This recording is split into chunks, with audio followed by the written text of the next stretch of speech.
पूरे देश में लिंचिंग हुई, चुनाव के बाद मस्जिदें तोड़ी जा रही हैं, मुसलमानों और दलितों पर लगातार जुल्म हो रहा है, वो नहीं दिखता इनको।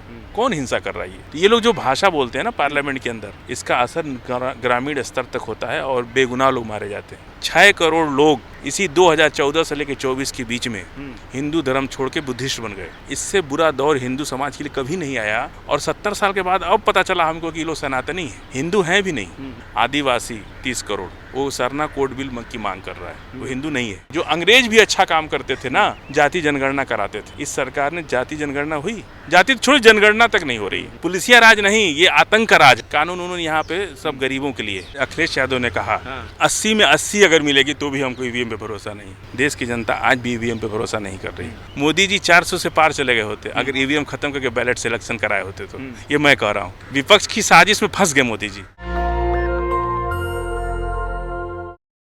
स्वागत है आपका फिर से एक बार। आप देख रहे हैं नेशनल दस्तक, मैं हूं रंजय कुमार। संसद से लेके सड़क तक घमासान मचा हुआ है। कई सारे मुद्दे हैं, नीट का मुद्दा है और जो राहुल गांधी ने जो हिंदुओं को लेकर बात कही, उस बात पर प्रधानमंत्री मोदी ने जवाब दिया है। और इन्हीं सारे मुद्दों पर बातचीत करने के लिए आज हमारे साथ मौजूद है राजनीतिक विश्लेषक फजील अहमद। सर, आपका स्वागत है हमारे चैनल पर। बहुत धन्यवाद आपका। सर, क्या कहेंगे जिस तरह से प्रधानमंत्री मोदी ने कहा है कि राहुल गांधी हिंदुओं को बदनाम कर रहे हैं, आप क्या कहेंगे? नहीं, बदनाम तो ये लोग कर रहे हैं, बीजेपी बदनाम कर रही है। बीजेपी बदनाम कर रही है? ये बताइए कौन धर्म इसकी इजाज़त देता है कि किसी निहत्थे को आप जान से मार दीजिए? कौन धर्म कर रहा है? और ये ताकत कहाँ से मिलती है? एक आदिवासी पे मध्य प्रदेश में पेशाब कर दिया, किसी आदिवासी ने कभी किसी पे किया पेशाब? किसी दलित ने किया? किसी पिछड़ी जाति के लोगों ने किया?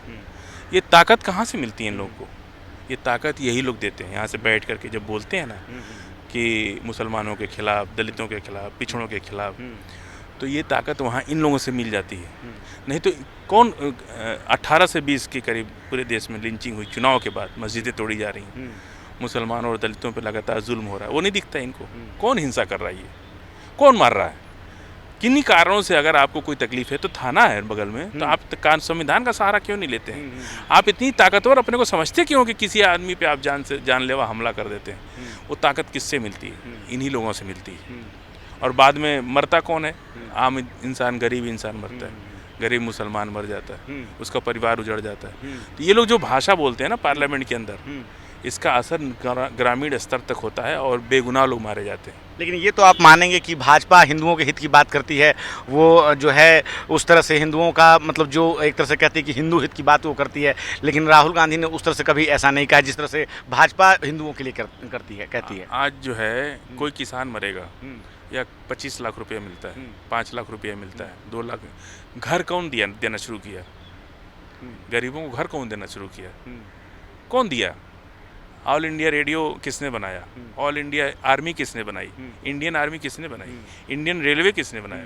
हर जिले में अस्पताल, हर तहसील में अस्पताल, हर थाना खोला, हर गांव-गांव पे स्कूल खोला, गांव-गांव पे थाना खोला। 70 साल में इतना काम देश के अंदर हुआ, ये किसकी देन है? सुपर कंप्यूटर, आज अमेरिका से भारत में बच्चे पढ़ने आते हैं। हमारे देश का बच्चा जा कर के CEO बना गूगल का, वो 14 के बाद स्कूल खुला तो उसमें पढ़ के CEO बन गया। कौन खोला ये स्कूल? आज अमेरिका, विदेशों में जा कर के हमारे देश के बच्चे पढ़ लिख करके बड़ी बड़ी नौकरियां कर रहे हैं, दुनिया को आगे बढ़ा रहे हैं। सिर्फ भारत नहीं, पूरी दुनिया को आगे बढ़ा रहे हैं। वो बच्चे कहाँ से पढ़े? किसने वो स्कूल खोला था? जाहिर सी बात है कि पहले कांग्रेस ने शासन किया है तो उन्होंने बहुत सारे काम किए हैं, लेकिन क्या आप नहीं मानते कि पिछले 10 सालों में काम हुए हैं? कई सारे एम्स बने हैं, कई सारे IIT बने हैं और अमृतकाल चल रहा है। इस बात को तो आप मानेंगे? देखिए, ऐसा है, एक एम्स दिल्ली में है, वो तो दिखाई दे रहा है, बाकी एम्स कहाँ दिखाई दे रहा है? दरभंगा गए? आप गए दरभंगा? जी नहीं, मैं तो अभी नहीं गया। पटना गए? पटना? लखनऊ गए? हाँ, लखनऊ गए? नहीं, लखनऊ में तो एम्स तो लखनऊ में भी है, गोरखपुर में भी है, ऋषिकेश में भी है, जो इस सरकार में बहुत सारे एम्स खुले हैं। इस बात को आप मानते हैं कि नहीं मानते? अरे उसी अस्पताल को एम्स का नाम दे दिया गया। जो पुराना अस्पताल था PGI, उसको एम्स बना दिया गया। तो PGI तो सब कांग्रेस ने खोला है। मतलब कहने का मतलब कि नामकरण कर दिया गया है। भैया, बड़ी मोटी तगड़ी बिल्ली को देखा और कहा कि यही शेर है, आप मान लो। हम कह रहे हैं तो मान लो, मेरी गारंटी है, ये मोदी की गारंटी है, ये बिल्ली है, इसको शेर मान लो आप। सबने मान लिया। आपने एक सवाल किया कि हिंदू का 69 शिक्षक भर्ती घोटाला में बच्चे जो 6 महीना बैठे रहे लखनऊ के अंदर, वो तो हिंदू थे ना, जिन पर लाठीचार्ज हुआ। थे ना हिंदू, जी। उनकी मांग माने ये लोग। अंतर मंतर पर आज भी सैकड़ों हिंदू बैठे हैं अपनी समस्या लेकर के, मांगे ये लोग। किसकी मानते ये लोग? चलो मुसलमान की मत मांगना, लेकिन आप कह रहे कि हिंदू की इनके 6 करोड़ लोग इसी 2014 से लेकर 24 के बीच में हिंदू धर्म छोड़ के बुद्धिस्ट बन गए। इससे बुरा दौर हिंदू समाज के लिए कभी नहीं आया। इतनी बड़ी संख्या हिंदू धर्म को छोड़ करके, और 70 साल के बाद अब पता चला हमको कि ये लोग सनातनी हैं, हिंदू हैं भी नहीं। हम तो ये जानते थे कि सब हिंदू है, लेकिन अब मालूम चल रहा है कि वो हिंदू ही नहीं है, वो तो सनातनी है। पता ही नहीं चल रहा है कि वो हैं क्या।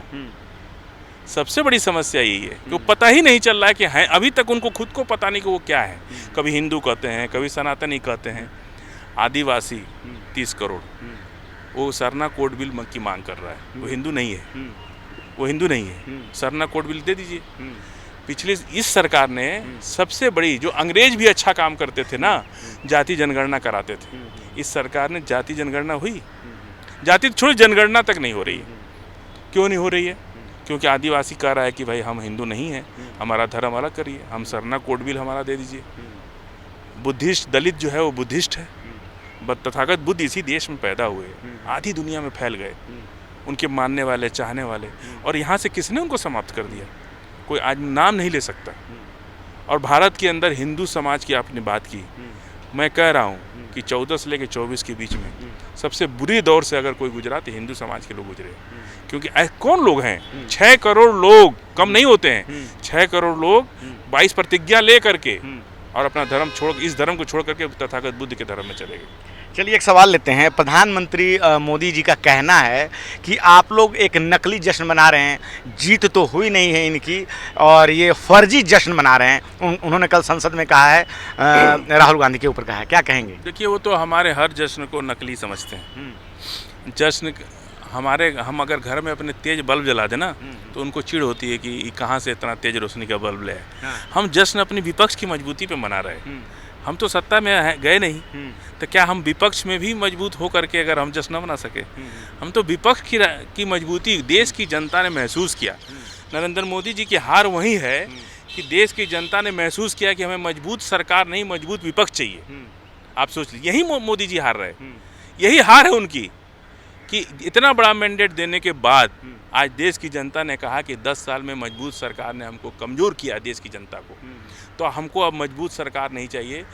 इंडिया गठबंधन को भी मजबूत नहीं किया और नरेंद्र मोदी को भी मजबूत नहीं किया। यदि इंडिया गठबंधन सरकार बनती है तो बीजेपी मजबूत विपक्ष रहेगा, और बीजेपी की एनडीए की सरकार है। इतना बड़ा परिवर्तन हो गया कि मोदी सरकार से बन गई एनडीए सरकार।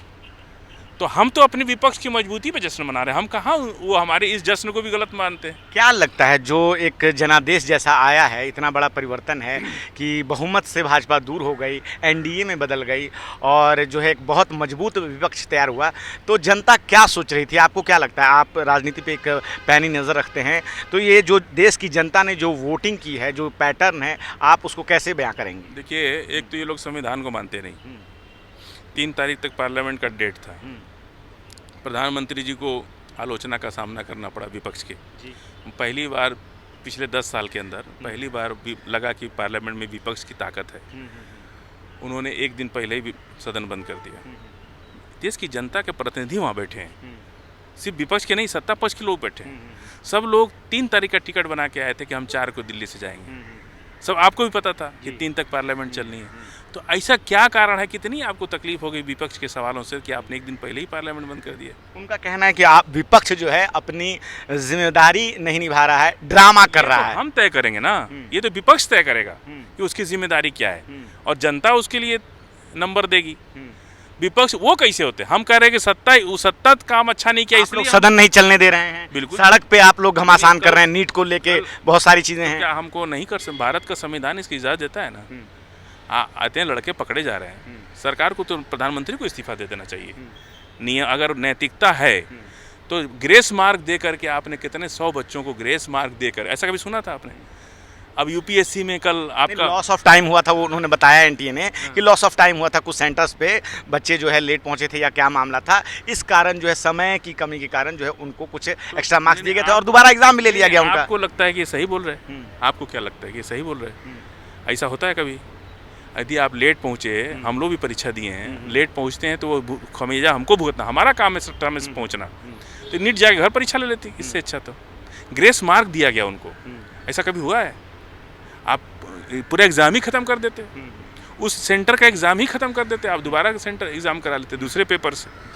लेकिन अब देखिए, एक तो नीट पे ये लोग कहते हैं ना दोदाई करना, एक तो गलत तरीके से पूरा देश जान गया कि इन लोगों ने फर्जीवाड़ा किया है। अब उस पर सफाई भी दे रहे कि नहीं, ये बता रहे। तो मामला कोर्ट में तो है, 8 जुलाई को सुना जाएगा, आप लोग सड़क में भी, संसद में भी, तो इसी पे तो प्रधानमंत्री मोदी कह रहे हैं कि आप लोग जो है सदन नहीं चलने दे रहे हैं। नहीं, सदन चला ना कल शाम तक, कहाँ नहीं चलने दे रहे? नहीं, व्यवधान पैदा कर रहे हैं। व्यवधान तो यही तो लोकतंत्र का, हमारे देश का तो यही परंपरा है। जब power project, uranium power project पर 3 महीना ये लोग सदन चलने कहाँ दिए थे? उस वक्त तो एक भी कांग्रेस के एक भी सांसद को किसी को बर्खास्त नहीं हुए, तो 145 सांसद को बर्खास्त करके और आईपीसी सीआरपीसी बदल दी। जब ये नया कानून भी आया है, उस पे भी सुनिए, परमाणु बिजली परियोजना पर इन्होंने 3 महीना पार्लियामेंट नहीं चलने दिया, याद है आपको? 3 महीना पार्लियामेंट नहीं चली थी, तब इनको नहीं लग रहा था कि गलत हो, तब तो कांग्रेस ने एक भी नोटिस नहीं किया और एक भी पार्लियामेंट से मेंबर को बाहर नहीं किया और सदन की कार्रवाई 3 महीना इंतजार किया, क्योंकि हमारा परंपरा है, हम पार्लियामेंट बना इसीलिए फिल्टर होता है। और इतना ही नहीं, अटल बिहारी वाजपेयी उस जमाने में हम सुनते थे उनका भाषण, उन्होंने कहा कि पार्लियामेंट के अंदर कोई बिल लाने से पहले जिस पार्टी की सरकार है वो अपनी पार्लियामेंट्री बोर्ड या राष्ट्रीय कार्य समिति के बीच में उस बिल पर डिस्कस करे, ताकि पार्लियामेंट में हमें आलोचना का शिकार कम होना पड़े। पूरा डिस्कस करके, पूरा फिल्टर करके आप पार्लियामेंट में बिल लाइए। और जब इन्होंने महिला बिल पर स्पेशल सत्र बुलाया था, तो मैंने भाजपा के प्रवक्ताओं से अपने टीवी डिबेट में पूछा, आपको पता है कि एजेंडा क्या है? पार्लियामेंट बुला रहे हैं, उसका एजेंडा क्या है? वो बोलते हमको नहीं पता। सोचिए कि लोकतंत्र कहाँ ले जा रही है। एक तरफ उन्हीं पार्टी के नेता अटल बिहारी वाजपेयी ने कहा कि पार्लियामेंट में बिल लाने से पहले अपनी वर्किंग कमेटी में उसको अच्छे से बहस कर लो, ताकि पार्लियामेंट में तुम्हें आलोचना के शिकार कम होना पड़े। कितनी बड़ी बात। और वहीं उसी पार्टी के प्रधानमंत्री अपने ही पार्टी के सीनियर लीडर को नहीं बता रहे हैं कि पार्लियामेंट में कल क्या होने वाला है। राहुल गांधी को लेके प्रधानमंत्री मोदी कह रहे हैं कि बालक बुद्धि हैं। इत्तेफाक रखते हैं आप? देखिए, वो बड़ा और छोटे का ये जनरेशन गैप है, ये पीढ़ी अंतराल बोलते हैं इसको। कितना भी हो, हमारे दादा जो होते हैं, दादा चाहे पिताजी चाहे फादर, तो बच्चों को बोल ही देते हैं इस तरह से, है अभी तू बच्चा है। तो हम बच्चे चुप हो जाते हैं उनके सामने, उसका उनसे अच्छा जवाब देने के बावजूद भी जवाब नहीं देते हैं, सुन लेते हैं। तो मोदी जी क्या बोल रहे हैं, यही हताशा है। उनको लग रहा है कि हमारे सामने का बच्चा हमसे ज़्यादा क्यों बोल रहा है। ये जनता ने अधिकार दिया, यानी कि राहुल गांधी बच्चे हैं। अरे बच्चा जीवन भर उनके मोदी जी के सामने बच्चा ही रहेंगे। वो प्रधानमंत्री राहुल गांधी बन जाएंगे तभी भी मोदी जी के सामने वो अपने को बच्चा ही रखेंगे। तो यही बात है ना, प्रधानमंत्री बोल रहे, ये उनकी हताशा है, ये नर्वसनेस है कि एक बच्चा आज पूरे देश ने विश्वास करके एक मजबूत नेता बना दिया। कल तक विपक्ष का बहुमत नहीं था, आज वो विपक्ष के नेता बन चुके, कल प्रधानमंत्री बन जाएंगे। उनको फ्यूचर से डर लग रहा है कि कल आज राहुल गांधी यहाँ तक तो आ गए, वो तो झोला उठा के चल देंगे। उन्होंने झोला उठा के नहीं जाएंगे, ऐसे कैसे चले जाएंगे? उन्होंने कहा है कि ऐसे कैसे उनको जाने देगा सर देश में संविधान है ना, ऐसे कैसे चले जाएंगे? हिसाब होगा ना, 10 साल का 15 साल का, जब भी जाएंगे किस प्रकार का हिसाब करना? क्यों नहीं होगा? आप नौकरी कर रहे हैं, यहाँ माइक लेके बैठे हैं, अब माइक लेके घर चले जाएंगे आप, ये तो आपके चैनल का ना माइक है, तो माइक दे के ना जाएंगे कि लेके चले जाएंगे? तो ऐसे कैसे कोई झोला उठा के चल देगा? यही डर है कि हमको झोला उठा के भी जाने नहीं देगा राहुल गांधी। 1 जुलाई से देश में नया कानून लागू हो गया है, भारतीय साक्ष्य अधिनियम, भारतीय न्याय संहिता, भारतीय नागरिक सुरक्षा अधिनियम, और कई सारे धाराएं बदल दी गई है। दफ़ा 302 अब उसका वो संख्या बदल दी गई है, और भी कई धाराएं बदली गई हैं। क्या कहेंगे, क्या भारत एक पुलिस स्टेट बनता जा रहा है? 1 जुलाई की रात को 12 बजे से ये कानून लागू हुआ दिल्ली के अंदर। एक रेडी पटरी वाले का चालान हो गया उसी कानून के तहत, और 1 घंटे के बाद दिल्ली पुलिस ने उस FIR को स्पंज कर दिया। खुद प्रमाण दिल्ली पुलिस ने दे दिया बिल्कुल कि 1 घंटे के अंदर पूरे सदन से मिल के जो कानून बनाया गया था, उस कानून के तहत एक FIR पहले दिल्ली के अंदर एक रेडी पटरी वाले के ऊपर हुई, और इन लोगों को लगा कि ये गलत हो गया, और 1 घंटे के अंदर दिल्ली पुलिस ने गृह मंत्री के आदेश पर उस FIR को फाइनल रिपोर्ट लगा के स्पंज कर दिया। आप सोचिए कि अभी कितना और होने वाला है। तो हम इस पर कुछ नहीं कहेंगे। क्यों? इसलिए ऐसा हुआ कि 145 सांसदों को पार्लियामेंट से बाहर बर्खास्त करके ये कानून पास किया गया, इस पर बहस नहीं हुई। इसलिए ये पुलिसिया राज नहीं, ये आतंक का राज है। 24 घंटे तक पुलिस उनको हिरासत में का कारण नहीं बताएगी अगर किसी व्यक्ति को पकड़ती है, तो क्या लग रहा है आपको ये सारी चीज़ें देखकर? देखिए, वो पुलिस हमारे देश की जो है ना, पहले भी 5-5 दिन थाना में बिठा देती थी, आज भी बिठाती है, कल भी बिठा लेगी, बिना जीडी में एंट्री किए हुए 5-5 दिन थाना में बिठाल करके और धनुगाही करते हैं लोग। सबसे कुछ छिपा नहीं है। लेकिन अब कानून अब जो है अब उनको कानूनी अधिकार मिल गया है और इसका खामियाजा आम जनता को कितना भुगतना पड़ेगा। मैंने आपको एक उदाहरण दे दिया कि इस कानून का ऊपर वाला मालिक है कि क्या होने वाला है। जब खुद का एक एफआईआर, पहली एफआईआर ही काउंटर हो गई, वो एक्सपंज कर दिया गया कि ये गलत हो गया। अब सोचिए कि कितना जुल्म होगा, बाकी पूरे देश में होना है, गरीबों के ऊपर कितना जुल्म होगा। पुलिस से डरता कौन है? जिसके पास वकील का पैसा, फीस देने का पैसा नहीं होता, जिसको रिश्वत देने का पैसा नहीं होता, वही डरता है ना। अमीर आदमी कहाँ इस देश में डरता है? डरता है कानून से तो, और कोई गलत करता है तो सबको डर लगता होगा। आम आदमी को डरता है। कहाँ खुलेआम क्या क्या हो रहा है, बलात्कार हो रहा है, मर्डर हो रहा है, तो सजा भी तो हो रही है। बहुत से लोगों को नहीं भी हो रही है। आप देखिए हाथरस वाली कांड, कितना मतलब इस गर्मी के, प्रचंड गर्मी के माहौल में, और इस तरह से एक परमिशन दिया किसने, और बाबा गायब हैं। आज तो पुलिस पकड़ नहीं पाई उनको, अभी तक आयोजक गायब हैं और सब लोग खोज रहे हैं, मीडिया के लोग खोज रहे हैं, लेकिन पुलिस अभी तक एक आदमी को भी अरेस्ट नहीं कर पाई। कोई ऐसा लग रहा है कि वो लिपापोती की जा रही है। तो कानून उन्होंने यहाँ पे सब गरीबों के लिए। अच्छा सर, चलते चलते एक आखिरी सवाल। प्रधानमंत्री मोदी जी ने कहा है कि जनता ने विश्वास प्रकट किया है, तीसरी बार जनादेश दिया है हमें, और हमें जो है सत्ता में लाए हैं, तो जो है हम फिर से जो है एक बहुत ही मजबूत भारत और विकसित भारत बनाएंगे। क्या कहेंगे? इस बात को तो मानेंगे कि उनको सरकार में लाया है जनता ने? भारत हमेशा मजबूत और विकसित रहा है।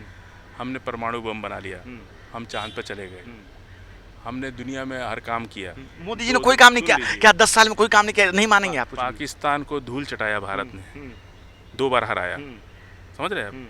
बांग्लादेश अलग कर दिया पाकिस्तान से, तब तो नहीं किसी ने, हमने अपनी पीठ को भी इंदिरा गांधी ने नहीं ठोकी कि हमने ये कर दिया। इन्होंने क्या किया? चाइना की ज़मीन खाली हुई, पाकिस्तान, बांग्लादेश, यहाँ पे रोज एनआरसी लागू, 62 में भी कब्जा हुआ था, वो कह रहे थे। करने दीजिए। एनआरसी में कहते हैं कि हम बांग्लादेशी को वापस भेजेंगे। अब बांग्लादेशी प्रधानमंत्री यहाँ बुला करके उनका महिमा मंडित कर रहे हैं। वहाँ मंदिर पे हमला हो रहा है बांग्लादेश के अंदर, हिंदुओं को मारा जा रहा है, और वहाँ के प्रधानमंत्री को लोग बुला करके महिमा मंडित कर रहे हैं, उनका सम्मान कर रहे हैं। तो उनसे बोलना चाहिए ना कि भैया ये अपने बांग्लादेशी लोगों को ले जाओ यहाँ से। ये कौन सी राजनीति कर रही है? लोग क्या कर लिए? 28% GST 1914 से पहले, 2014 से पहले नहीं लगती थी। वो 28% GST कौन दे रहा है? देश की जनता ना दे रही है। आमदनी भी तो बढ़नी चाहिए। इतना टैक्स पे टैक्स आप लेते चले जाइए। मान लीजिए कि आप सैलरी हैं, आपका इनकम टैक्स काट के आपको डिपार्टमेंट या चैनल तनख्वाह देता है, उसका जो पैसा बचता है, आप साबुन, तेल, कपड़ा खरीदते हैं ना, तो GST 28%, अगर 20,000 की तनख्वाह है तो 3600 रुपये तो हर महीने आप GST दे दिए, सारे टैक्सेस छोड़ करके। अभी बाकी घूस टैक्स अलग है। इस देश में कई तरह के टैक्स लगते हैं, आपको पता ही है, कहीं अलग से तो है नहीं। यहाँ घूस टैक्स भी देना पड़ता है, वो भी हम सरकारों को मानते हैं। यदि सरकार अच्छी होती तो हमको घूस नहीं देना पड़ता। सारा टैक्स देने के बाद हमको घूस टैक्स देना पड़ता है। हर चौराहे पे घूस टैक्स, हर ऑफिस में जाइए घूस टैक्स, कनेक्शन लेना हो तो घूस टैक्स, अस्पताल में दवाई लेना हो तो घूस टैक्स। तो घूस टैक्स सबसे बड़ा बोझ है इस देश पर, और वो करप्शन की वजह से, भ्रष्टाचार की वजह से आम आदमी पिस रहा है। कानून पे कानून आप बना लीजिए, लेकिन आम आदमी को रियायत नहीं। डॉक्टर दवाई बेच रहा है अस्पताल के अंदर, उस पर कानून बनाया आपने? BHU के अंदर हिंदू लड़कियों का बलात्कार हुआ और वीडियो बना करके BJP IT सेल के लड़कों ने उसको वायरल किया, और एक महीना उनका FIR दर्ज नहीं हुआ। तो मैंने मंत्री जी से पूछा एक डिबेट के दौरान कि ऐसा कोई कानून बनाया आपने? इसलिए तो 0 FIR बनाया है 1 जुलाई से। 0 FIR पहले भी था, ये कोई नई चीज़ नहीं है। 0 FIR में भी तो दर्ज करना चाहिए था ना मुकदमा।